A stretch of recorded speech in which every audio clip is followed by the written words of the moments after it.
Nothing Personal starts in 30 seconds.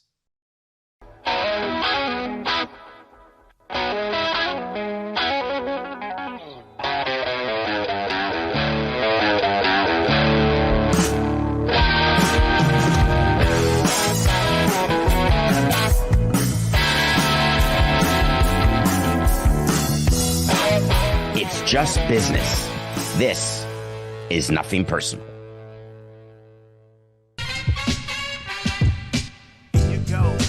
Here you go.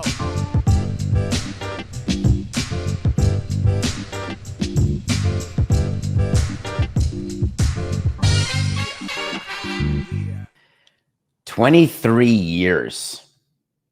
That's how long it's been since 9/11. Good morning. It is September 11th, 2024. I've been thinking how to start the show really all night. Watched, of course, the debate, watching sports, watched the end of the late games, watched the Dodgers lose, just thinking, where's the country? How are people feeling today? Not everyone feels about 9/11 the way I do. Not everyone was in. Not all the audience was born. I talked to many people born after 9/11/01, and to them, 9/11, horrible, sort of like how I view Pearl Harbor, which is hard to believe. And that is not a cut on anybody who's young at all. It's the reality of time passing. As you all know, as the audience here, time for me is it's the one thing I think about. I can't stop. I can't get more of. I obsess over in every way amongst all of my obsessions. I don't want people to forget 9/11. I don't want people to forget the way the country was attacked, the way the country came together. People would have a hard time believing the way New York came together around Rudy Giuliani. Rudy Giuliani was center stage back at that point before he entered this stage of his career. If it's a career, he was a leader. He was presidential.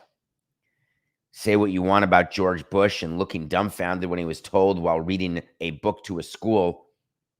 When you are told something that you know your day has changed, you know your week, your month, your year, your life. When you hear something, how do you react? Now pretend you hear something on behalf of the world. When you know that that will be a day that marks permanent change. And make no mistake, 9/11 marked, there is a before 9/11 and an after 9/11 in a way that is greater than almost any date in history. Obviously, there are dates around World War II. There are dates around World War I. There are dates around the Civil War, the War for Independence. Obviously, there are dates. How many? How many dates would you say have formed your opinion or your thoughts about our country, our past, your ancestors, or your future? 9/11 is amongst them. Today's the day that I speak to Lee Stevens. I speak to him once a year on September 11th, the player for the Expos. I was with the Expos on 9/11/01, the player who I drove across country with because we were stranded together. Didn't know we were stranded together. We ended up finding each other and drove back to the East Coast so we could get our team back together. And he and I marked the passage of time year after year, sort of the same time next year, but over the phone. Not that there's anything wrong with that. I was thinking about the debate last night where there was no real mention of 9/11. There was some talk about the war between Israel and Hamas. There was some talk about Afghanistan. The majority of talk was all confirmation bias talk by everybody who's made a decision on who they're voting for. Keep in mind, the debates are for the undecided. No one who's voting for Trump watched that debate and said, I'm not going to vote for Trump anymore. No one voting for Kamala looked at that debate and said, now I'm going to really vote for Kamala. Regardless of what Taylor Swift said, she did not watch the debate and say, oh, now I know who I'm voting for. She didn't watch the debate and say, now I'm going to write something to say who I'm endorsing.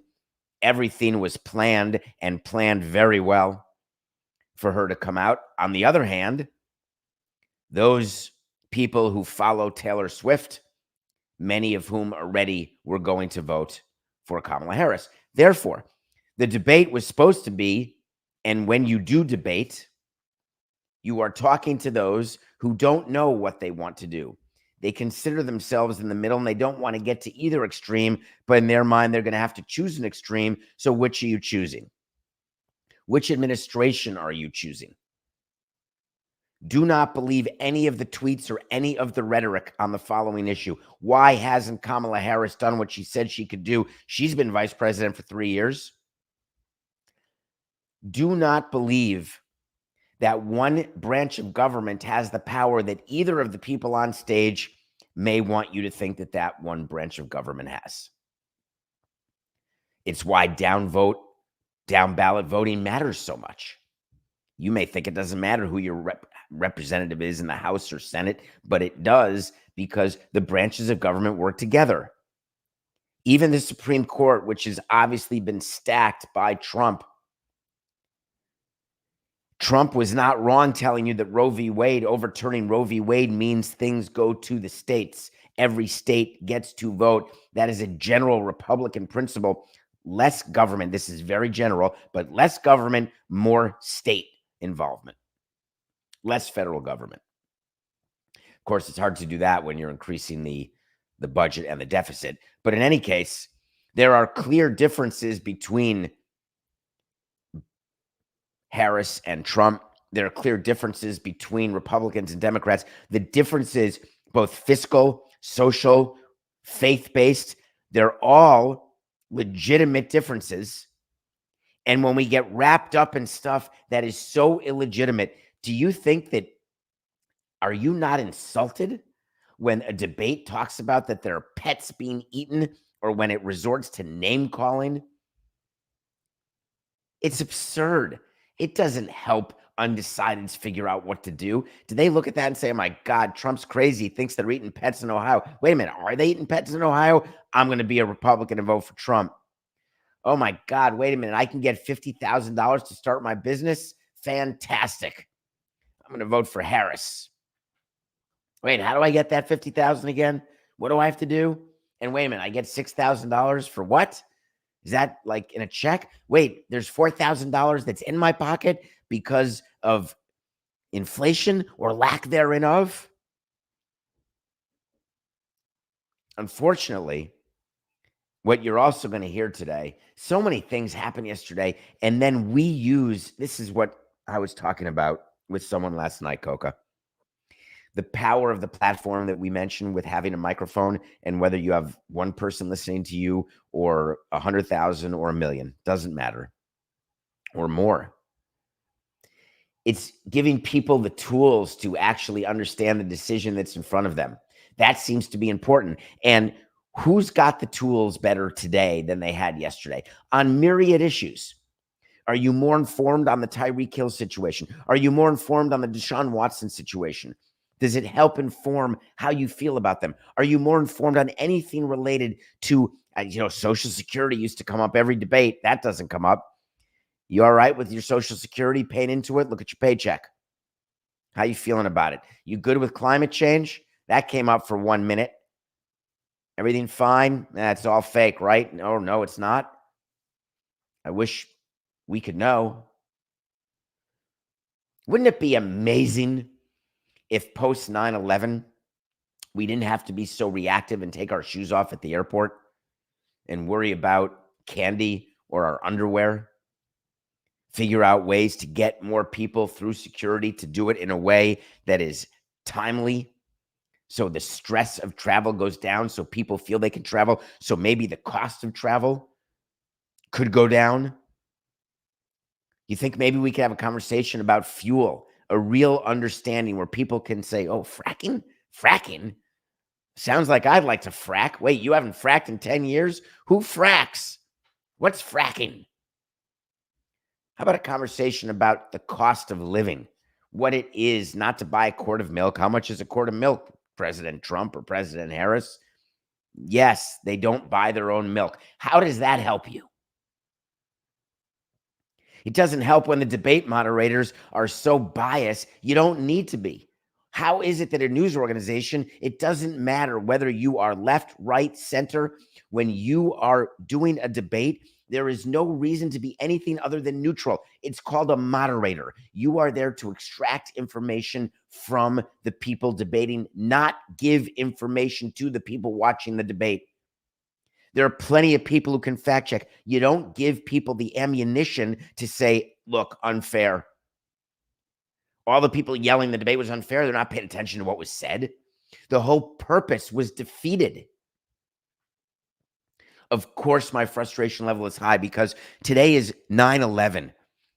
Today, we should be talking about our way of life, our security, not the fact that only criminals and insane people are climbing through the border, taking your jobs. And by the way, there's going to be World War III. Or, by the way, I've done a great job.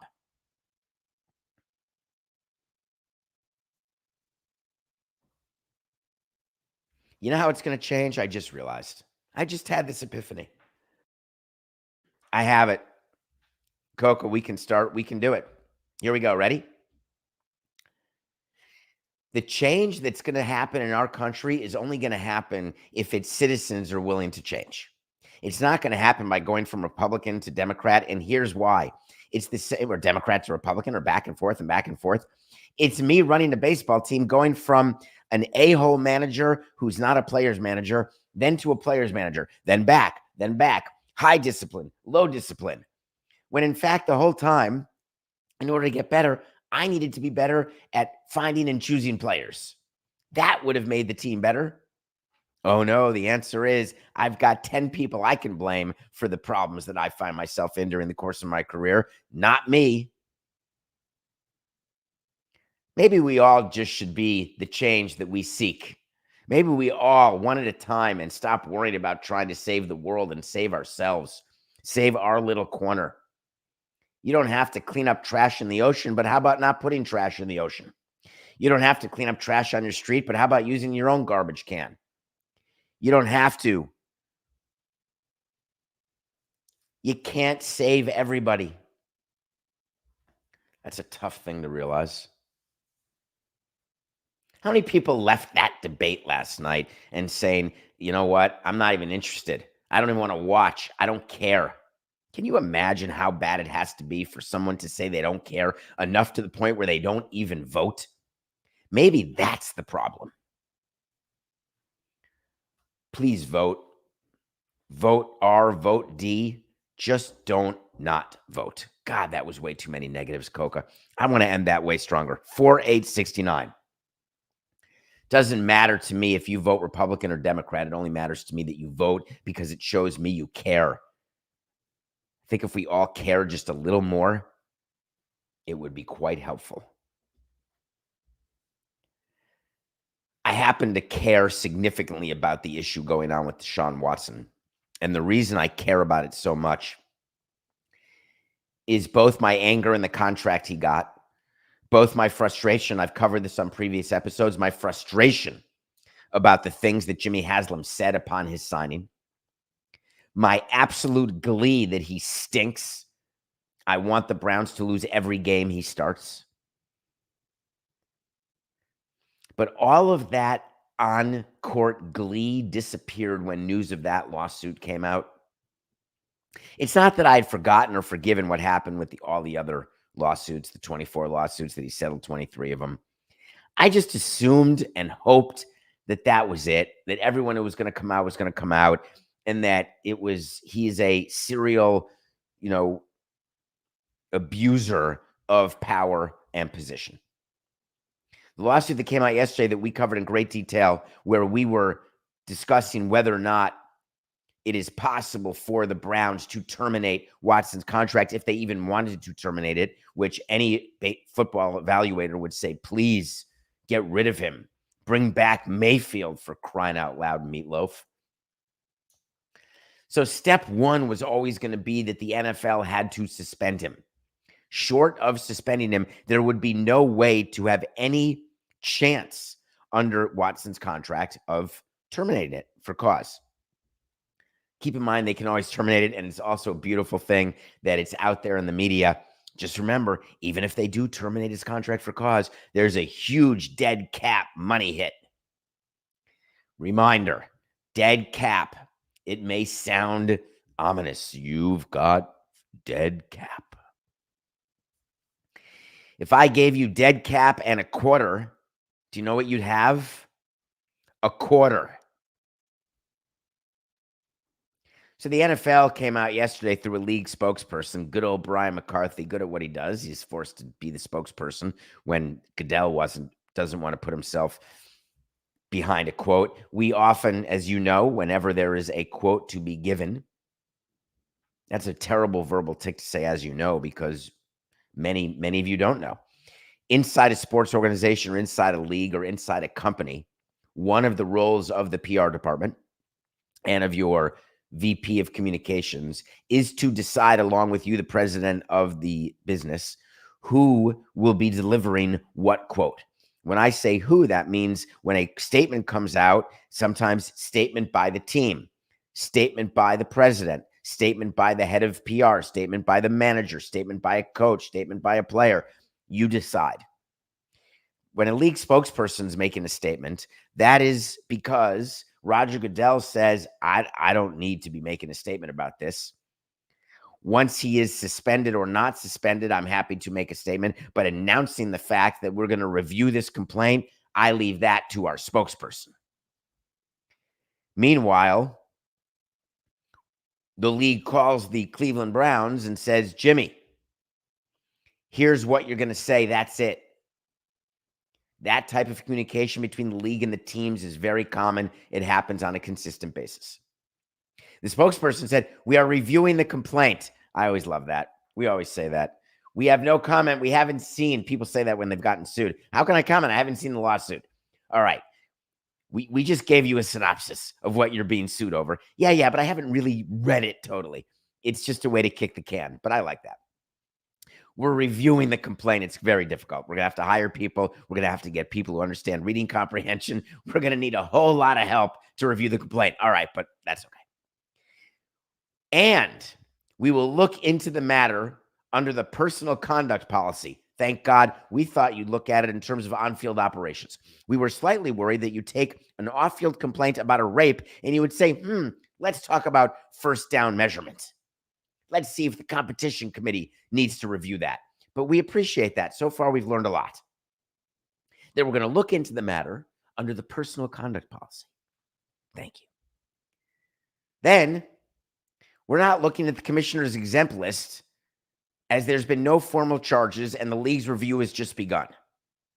So this is in response to people saying, if he's on the commissioner's exempt list, that could mean that he's not playing, not getting paid. That could open the door under certain paragraphs of Watson's contract in order to get him terminated for cause.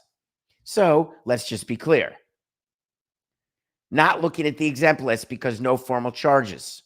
But the NFL before, like MLB before it and since, and the NBA, of course, formal charges. Are formal charges required in order to discipline a player? Hold on, let me think. Let me think of any players, Bauer, who have possibly been disciplined without formal charges being filed. Hold on, I'll think of a player at another time. I just can't think of it right off the top of my head. All the domestic abusers. No. Okay, hold on. Come on. Let's be better. The whole start of this show is, why can't we all just be better? Here's a statement from the NFL about this. We are sickened by the new allegations against one of our players. It is hard to fathom that anybody would be in a position or would in such a position choose to exhibit the behavior that is alleged in this complaint. We plan to be swift, forceful. We will not permit our league to have anybody who acts like this. Hold on one second. I'm getting a call from Goodell as I'm making that statement. Hold on. Hey, Samson, we got a bunch of players who are facing felony charges. We got players who have murdered players or murdered other people or been accessories to murder, been charged. And we've got a bunch of people with domestic violence and a bunch of people who are seen in and out of elevators doing things unthinkable to women. By the way, we got a player right now for the Chiefs. He's facing a bunch of felony charges. Wait, let's hold off, David, if you don't mind. We can't say that the NFL is against this behavior. Sorry. I mean, we should say it, but man, that's hard to say. All right. You want to put it this way? We can. That's fine. Any player who's not good is going to face significant penalties from us.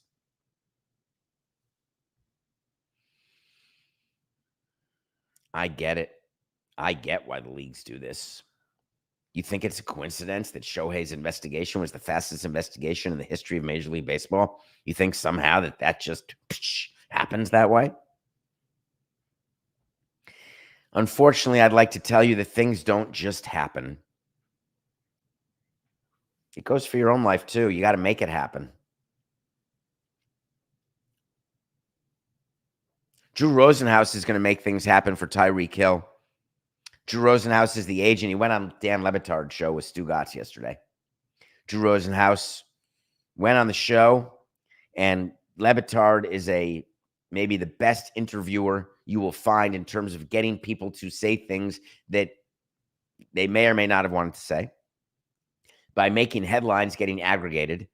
If you want to watch someone who's a pro, you watch Le Batard. It's why so many people think Le Batard does that to me.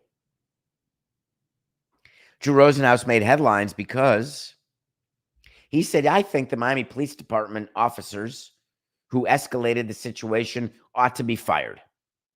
And that made big news. Why exactly is that big news? Did anyone watch that video? All of you people on X and Twitter who watched the video and then made comments as though you hadn't watched the video, I have a very simple question, and I've spoken to police officers about this video, the body cam photo. A very simple question for those of you who are anti-police or one of those guys who I tweeted about yesterday, Coca, who said that I can't even remember his name, and I don't really want to give him his name, but one of the people said something like, I just got distracted, Coca. I'm sorry. All right, I'm going to get back to it. Here we go. 4869. One of the guys on Twitter said that Tyreek Hill is completely at fault here because he just should have gotten out of the car or he should have lowered his window, all the different things that people are saying. We covered it yesterday, but I want to react to that and tell you that with all the people I've spoken to in law enforcement, there is not one. And for all of you pro law enforcement people, and I am pro law enforcement, for all of you pro law enforcement doing their jobs and not escalating situations, I'm pro that too. You can't watch that video and say that that officer treated Tyreek Hill correctly. You can't. There is no scenario under which you can. And when you argue it, you look like a fool. Should he have rolled down the window more? Maybe. Should he have agreed faster to do what he was asked to do? Maybe. Should the police officer have not de-escalated the situation? 100%. There's no maybes. That is indisputable. So the question becomes, does someone get fired? How does that work? As you know, with baseball players, there are rules about firing a player, meaning terminating a player's contract for cause. The police officers have a union. The union is going to defend its officer the way the players' union will defend a player that they would cross their fingers and toes and say, in my whole life, I'd rather not defend this person. There is no member of the police officers' union who is saying, wow, good job, man. That was great. You handled that. Mwah, A+. If you thought that there was not going to be a lawsuit, then you don't pay attention to the way the world is, regardless of Tyreek Hill's guarantees on his contract with the Dolphins. Of course, he's going to sue, and of course, he's going to get a settlement. Will he donate that settlement to charity? What will he do with that settlement? We don't know. He will get paid. His attorney is already out there releasing statements on Hill's behalf. It's funny to watch the difference between Drew Rosenhaus saying on Le Batard's show, I haven't spoken to Tyreek about that. I can't speak to Tyreek's view on that. Agents, of course, have spoken to the players about that. It's not their role to say that, as they've rehearsed who's going to say what, when, and where. Tyreek Hill had a statement released by a different lawyer named Julius Collins, whose job will be to secure money for Tyreek Hill. The lawyer is not hired to get a police officer fired. No civilian hires someone and says, hey, your sole job is to get this person fired. Of course not. The reason why you hire a lawyer and the lawyer releases a statement that says each action that a law enforcement official takes is governed by standard operating procedures. We are of the opinion that the officer's use of force was excessive, escalating, and reckless. Ding, ding, ding. The statement says we're demanding that the officer be terminated effective immediately. It's horse hockey. That is not what you are going to demand. No matter what people are saying about Drew Rosenhaus or Tyreek Hill's attorneys, him being the agent of change, quite the person to be the agent of change as it relates to law enforcement, him wanting to be a police officer when he's done, this police officer being what is very likely to me engaging in activity that is well worthy of him being terminated. All of that aside, the statement by Tyreek Hill's attorney that our demand is that the officer be terminated, and that's what's making the news. It's not how it works. It's not why you hire an attorney. I'm interested in what the result of this will be, because it's not going to finish today or tomorrow. I don't believe that Samson and Coca are doing the investigation. I don't believe that MLB is doing the investigation. This is going outside of what the NFL controls. There has got to be proper investigation and proper hearings in order to make sure that the officer, should there be a decision to have him terminated, that they have crossed their T's and dotted their I's. It doesn't happen overnight. Wait to see is when I tell you something's going to happen. If it happens, great. If it doesn't happen, fine. We have a document on davidsamsonpodcast.com, and I want to go over wait to sees when I get them wrong, when I get them right. I revisit them. A couple things to note for you today. If you're watching the Pat McAfee show, and I believe there's enough time in the day for you to watch me and Pat McAfee, or at least listen. It was an Aaron Rodgers Tuesday yesterday, and I didn't forget that many months ago on January 4th of 2024, during a Nothing Personal episode, I told you that Aaron Rodgers will not be on Pat McAfee this season. I assumed that the NFL and ESPN would not allow it. I assumed that Rodgers, when he's playing and not injured, would not take the time. Players don't love to take the time. I did not calculate two things. One, the amount of money Aaron Rodgers is getting paid. And two, how much he enjoys the platform to spread the amount of misinformation that he loves to spread. I got that one wrong. Wait to see. Aaron Rodgers will not be on McAfee this season. Nope. I'm going to give you an updated wait to see for today, just so you have one. We talked about Deshaun Watson. We talked about Tyreek Hill. We talked about 9/11 so far. We talked about the debate. I'm going to give you a wait to see about Deshaun Watson, though. It is true that the league is looking into the matter. It is true that the special counsel for investigations is heading this one up, and she's the one who investigated Watson last time.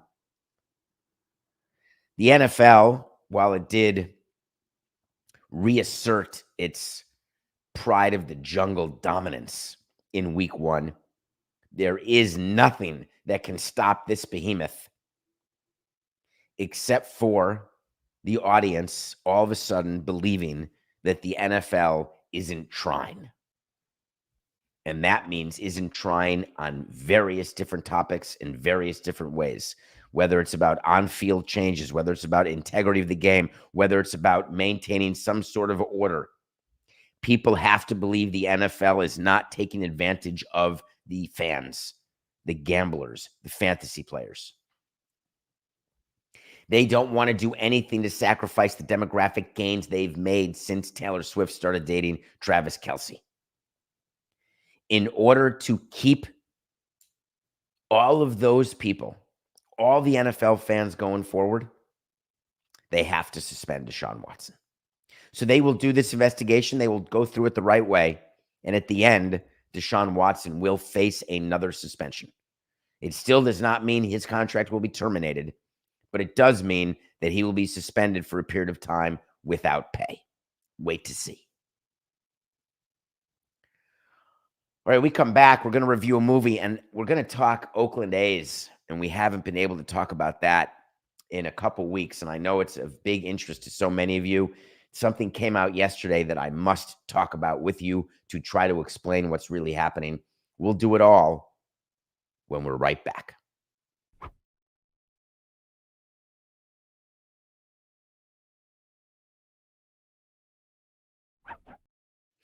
Welcome back to Nothing Personal. My name is David Samson. Thank you for giving us 50 minutes of your life every day. We don't take it for granted. We appreciate it more than you know. And Coca, Sarah, and I work our tails off in order to provide you with what we hope is entertainment, education, banter, smiles, an occasional laugh, an occasional eye roll. We're here for it every day. 8 a.m. live on the Nothing Personal with David Samson YouTube channel. And please go to DraftKings Network live at 10 a.m. every day. And of course, listen, download, subscribe. I don't know if we're supposed to still say that, Coca. No one tells me how to do that. Is it still rate, review? I never hear anyone say that. Are ratings still a thing and reviews? That used to be a big thing. It's an ever-changing landscape. You know what doesn't change? What I do at 8 a.m. every day, Monday to Friday. The other thing that doesn't change is I watch a new movie or a new piece of content every day. Even on a day when I'm recording Sporting Class, a new Sporting Class will come out on Friday in Pablo's feed. Coca, can we please send an email to Metalark and to Dan that the Sporting Class should also come out in the feed for all of the Nothing Personal fans out there? Why don't we get it? It just stays and Pablo Torre finds out? That doesn't seem fair. So I watched a movie called Rebel Ridge. It's new on Netflix. It's got the guy from Miami Vice, which you may never have seen. His name is Don Johnson, who you may know is Dakota Johnson's dad. Dakota Johnson's mom is Melanie Griffith. May not have known they were married. They were. And they had a child. And she's the one who's dating Chris Martin. Hello. The stepmother, sort of, to Gwyneth Paltrow's kid. There you go. Don Johnson doesn't do a lot of stuff. Doesn't do a lot of stuff that's good. He's really good as a sheriff in a town. The chief of police. Aaron Pierre plays a black Jack Reacher, is what I would say. Chris Martin and Dakota Johnson did not split up, Coca. Get out of my ear. They are together. I just saw them. They were holding hands. Totally lovey-dovey. That could have been on TMZ, and that could have been in a picture from 2 years ago. But I swear to God, they're doing great. Because it's obviously up to us to know everything that's going on inside someone's relationship. Okay, here we go. Rebel Ridge. So Aaron Pierre plays this character that all he's trying to do is go to a small town. And of course, you know that any black person going to a small town in a movie, there may be a problem. So he goes to a small town. He's got a bag of money to bail out his cousin. And sheriffs who are racist and police who are racist stop him, take his money as though it's a Tuesday. Except they didn't realize who they were dealing with. They were dealing with one Samuel L. Jackson's wallet from Pulp Fiction. He is a bad blank and blanker. The movie's good. Now, of course, you've got the redemption arc. One of the very mean racist cops end up being, ooh, I could use your help. The guys who will never be redeemed, I got an idea. See you later, you're dead. Deals are made back and forth. Relationships start in the oddest of ways with the oddest of people. Oh my God, I'm happy to help you. I've never met you, but I'll meet you in the back alley and give you some documents that'll help you. Rebel Ridge is about as realistic as me dunking a basketball that's regulation height without a trampoline. However, parts of it, like dribbling up to the trampoline, that can be true. Touching the net on my tiptoes with my vertical leap of 6 inches, that can be true. There are parts of Rebel Ridge that I enjoyed. It's good entertainment. Get some popcorn, get some Good and Plenty, get some black jelly beans, get some cinnamon jelly beans, mix them all together, add a few Skittles, M&Ms. Don't sit on the snow caps because you get a stain right where people think you crapped your pants, and enjoy the movie. It's called Rebel Ridge.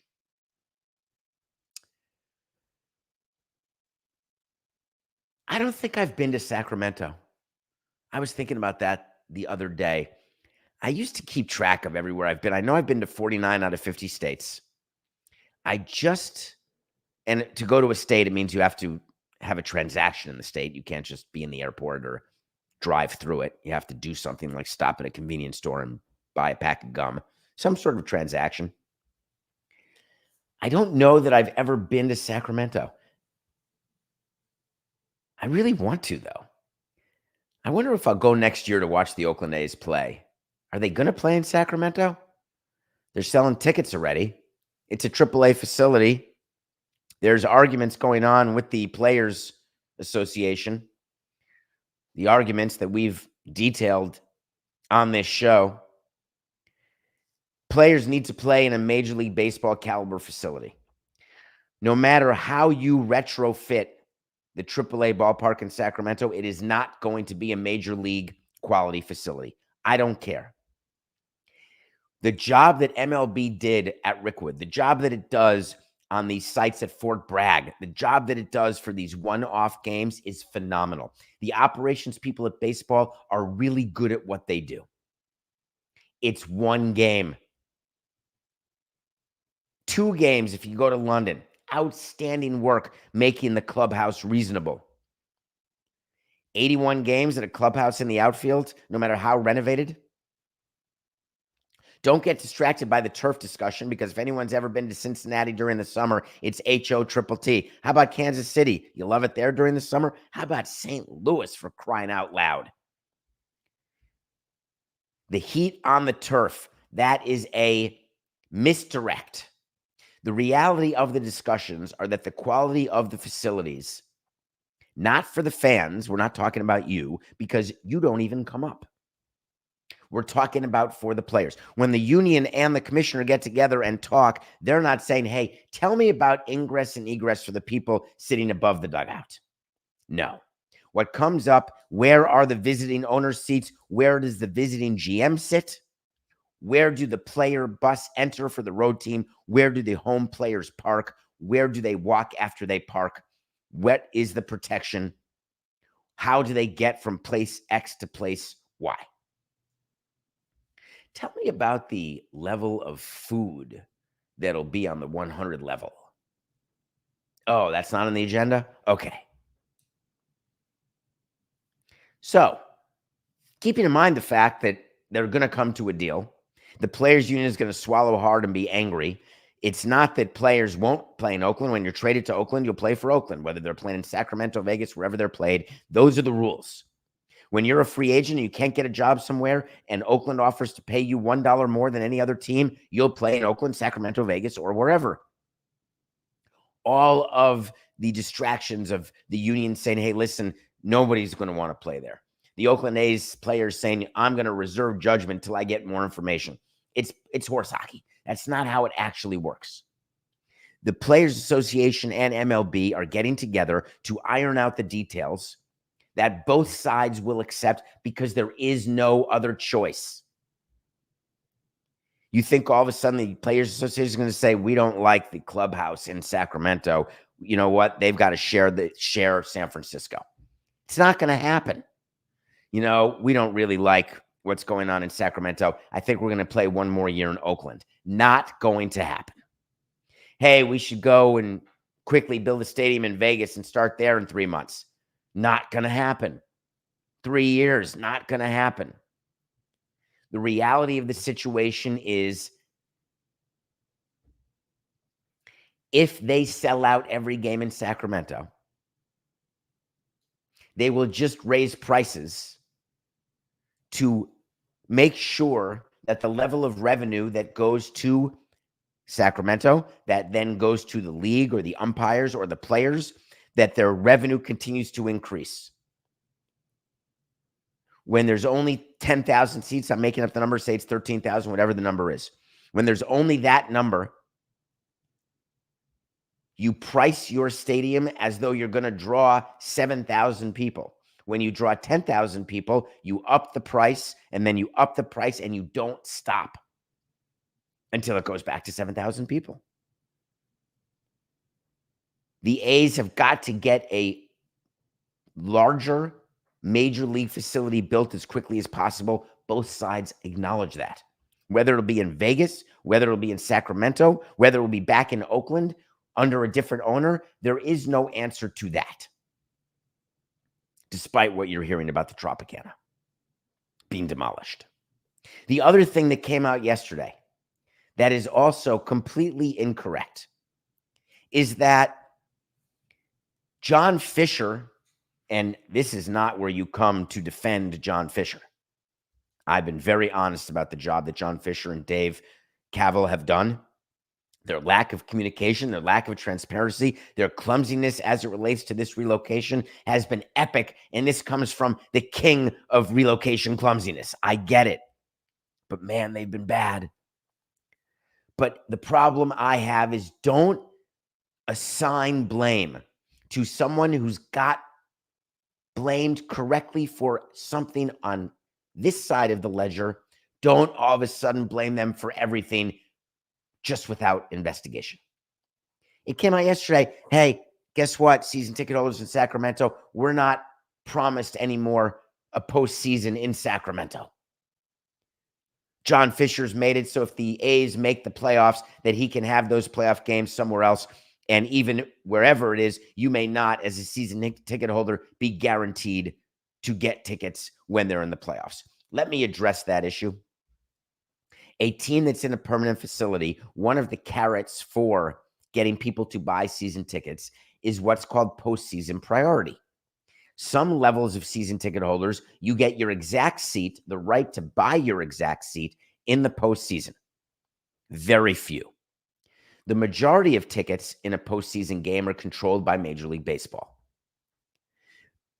The revenue from a postseason game goes to the league, it goes to the umpires, it goes to the players,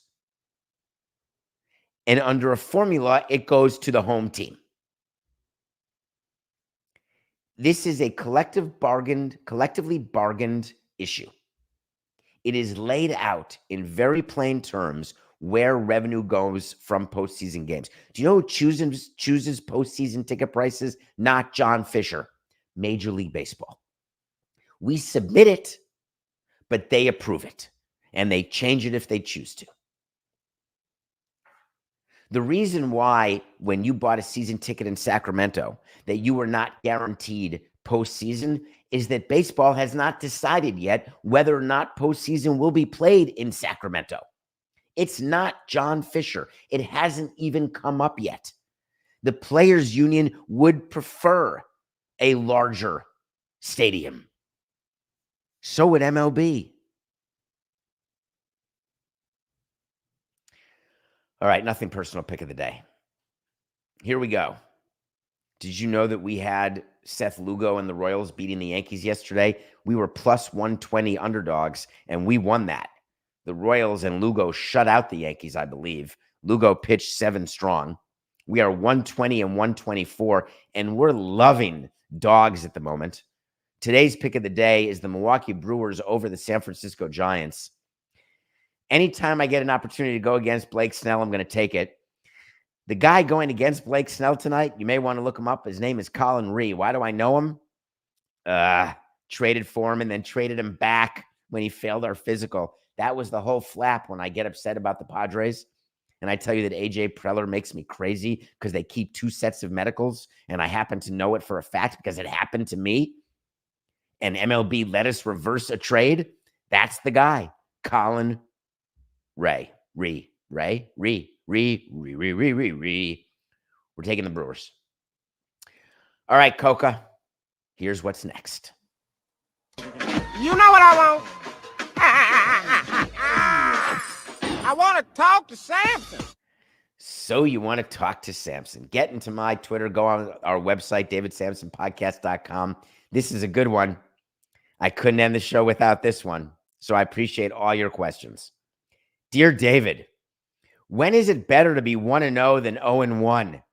Asking for a friend of a Jets fan. Yes, you get the show. I love coach speak. Robert Saleh is the Jets head coach. That Robert Saleh, who Stu Gott said yesterday, fire him. I love overreacting to one win or one loss. I really do. Remember, it's the equivalent of like your first 10 games, 15 games in baseball. Fewer. Robert Saleh said yesterday, it feels better to be 0-1 this year rather than 1-0 last year. You know what? Unfortunately, it does, he said, because I know we're going to get the defense fixed. There are very few things that get me really, really going. You know I'm a consequentialist. I don't care how I win. There is no good loss. There is no bad victory. Hey, you were up 10 runs and you only won 12-11. Your pitching stinks. Yeah, okay. We won the game. Hey, great job. Great pitching. We lost the game 1-0. Oh, that is amazing pitching. Too bad you didn't get your hitters going. No, that's not how it works. The level of despondency I feel winning versus losing, it's absolute. Absolutely. When your player gets injured, but you win a game, you are happy you won the game. You are anxious about the next game because your player's hurt. Who's going to be the next man up? Who's going to start for us? Who's going to be our quarterback? Whatever the case may be, but I'm 1-0. Darn it. It's the concept of moral victories. In the sports world and in the business world, I'd like to maybe have you explain to me what is the benefit of a moral victory. And this is not to say I'm immoral, amoral, lacking morals, without morals, searching for morals, searching for Bobby Fischer. No. But how many businesses are measured so perfectly? Marketing people don't get to measure, hey, you know, we had a bunch of people use code Samson on DraftKings. Oh, a bunch of people didn't use it. I guess that means that people don't pay attention to nothing personal. They're not watching if they're not going on DraftKings and putting in the code Samson when they're getting an account to get their free 250. I get it. I get that you're looking for some way to measure, but it seems pretty imperfect. Hey, I wanted to spend 10 million on a Super Bowl ad. I can't tell if I got a lot of new customers. I don't know exactly who clicked my QR code, but ooh, did that feel so cool. Hey, did you blink? That was me in the commercial. I get it. Hard to measure. Some things feel good. In sports, we call it the ego premium when it comes to what a team is worth. But when it comes to the performance of a team, there is no debate. That's the beautiful thing that I love about sports, and I can't stand about ties. It's why Bud Selig went like this at the end of an All-Star game, shrugging his shoulders. What are we going to do? End the game. It's a tie. People were despondent. Why is it that a bunch of sports have gone to PKs and shootouts? Wonder why you do that. What's worse than when you leave your football game? Oh, we tied. Your record is 8-1. It's the worst. I don't ever want to tie. I don't want a head coach who says it's better to be 0-1. Hey, that was a great performance against the Niners. I'm feeling good about ourselves. We're going to get the defense fixed. We got Aaron Rodgers healthy. Here we go. How about this, Robert? Man, we just got our butts kicked. It doesn't matter who was at quarterback. The fact is we got outplayed at every position, 22 of them, fully outplayed. We're getting back to work, and then all the ridiculous platitudes and comments the coaches make. We're getting back to work right now. We're not going to take this sitting down. sleeping in my office. It's never better to be 0-1 than it is 1-0. He knows it. I think Saleh's nervous for his job. He better be. You know, Woody Johnson. Woody Johnson has all the solutions. Don't worry, Jets fans. You're in good hands. The best thing that could happen for you, my guess, maybe he'll be an ambassador again. Think Aaron Rodgers is leading you to the promised land? He's leading you to 0-1. Come on, Robert. It's just business. This is nothing personal.